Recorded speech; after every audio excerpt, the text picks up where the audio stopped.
有通灵白狐，倒是不用担心。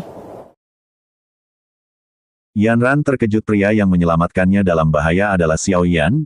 Ia tak lupa mengucapkan terima kasih. Xiao Yan mengingatkan mereka jika mereka pergi sekarang ia tak akan mempersulit mereka. Tentu mereka yang belum mengetahui kekuatan Xiao Yan menganggap Xiao Yan itu arogan dan menyerang Xiao Yan bersama-sama. Xiao Yan dengan cepat memukul ketiga orang tersebut hingga jatuh. Beberapa tahun tak bertemu, Yanran tak menyangka kekuatan Xiao Yan sehebat ini. Bahkan ia tetap kalah jauh dari Xiao Yan.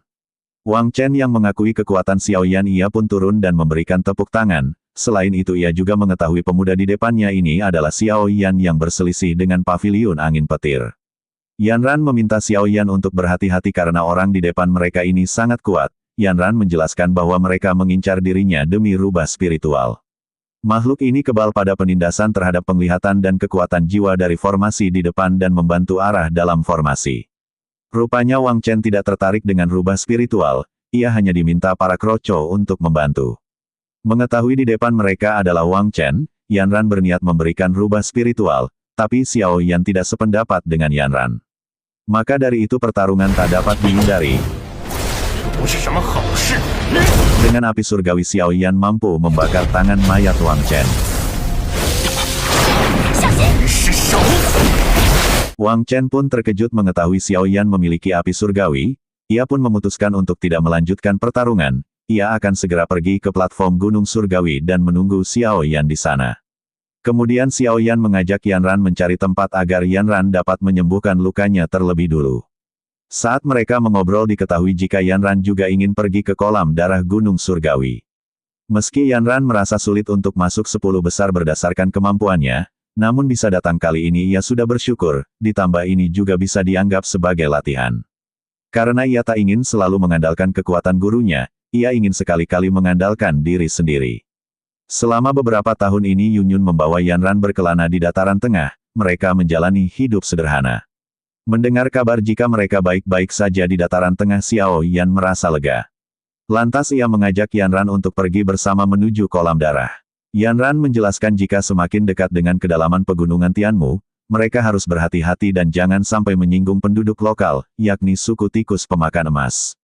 Meski sebagian besar adalah monster tingkat 2 dan 3, tapi jumlahnya sangat banyak, kemampuan ketua suku mereka juga sebanding dengan Douzong bintang 6. Di antara 10 kuota untuk memasuki kolam darah, suku tikus pemakan emas menempati 2 posisi, maka dari itu kuota hanya tersisa 8. Terlihat ada beberapa praktisi yang kesal karena tidak yakin bisa memasuki formasi. Karena formasi ini sangatlah aneh, jika masuk tanpa rencana takutnya hanya akan menyetorkan nyawa. Obrolan mereka dikejutkan dengan datangnya Wang Chen, tak lama kemudian Xiao Yan dan Yanran juga telah sampai. Sebelum memasuki formasi, Wang Chen dengan sengaja memberitahukan bahwa Yanran mempunyai rubah spiritual yang dapat digunakan sebagai penuntun jalan di dalam formasi.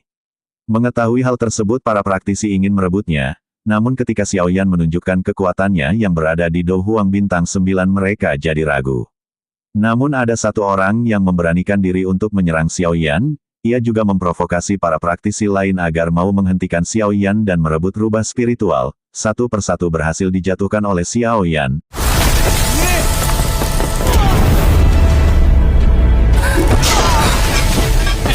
Ia meminta Yanran untuk masuk lebih dulu.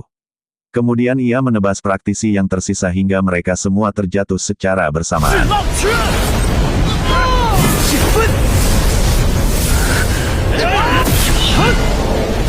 Ketika Xiao Yan hendak masuk formasi, ada tikus pemakan emas bernama Jingu. Yang mengagetkan dirinya, Xiao Yan memberikan hormat kepada Jingu. Lalu ia memberikan pil pelatihan energi, pil ini efektif untuk memulihkan Doqi. Jingu bertanya apakah Xiao Yan seorang alkemis. Seorang alkemis di suku monster seperti suku tikus pemakan emas sangatlah langka. Jingu menyuruh Xiao Yan untuk segera masuk, ada rubah spiritual milik Yanran jadi tidak masalah untuk melewati formasi.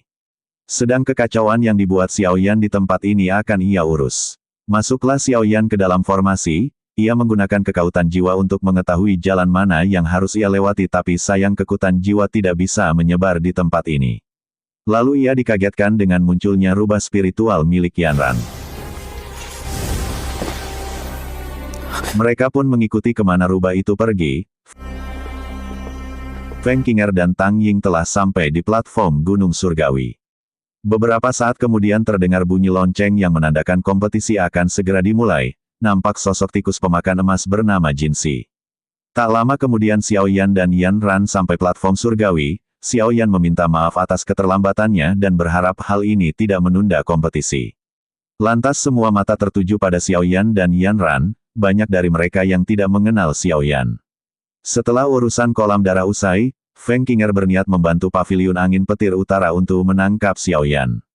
Xiao Yan sedikit terkejut melihat seorang wanita bernama Mu Qingluan, ia memandangnya sedikit lama. Jinxi adalah ketua suku tikus pemakan emas, dijelaskan hanya jika bisa melewati rintangan yang dibuat oleh suku tikus pemakan emas baru bisa mendapatkan 8 kuota tersisa.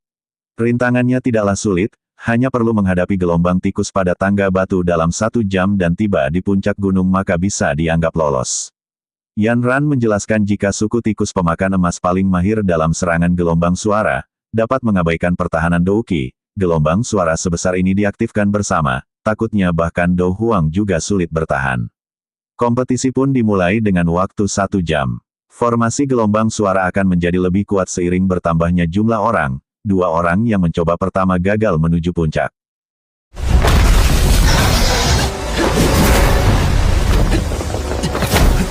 Di sini Xiao Yan meminta Yan Ran untuk menutup telinganya dengan Douqi saat melewati formasi gelombang suara dan ikut di belakangnya. Yan Ran mengatakan bahwa gelombang suara tikus pemakan emas bisa langsung menyerang otak, tidak ada gunanya juga jika ia menutup telinga dengan Douqi. Memang sampai sinilah batasan yang dapat ia capai. Ia meminta Xiao Yan untuk tidak perlu mempedulikan dirinya. Xiao Yan yang pantang menyerah meminta Yan Ran untuk tidak perlu banyak berpikir karena mereka tidak akan tahu jika tidak mencobanya.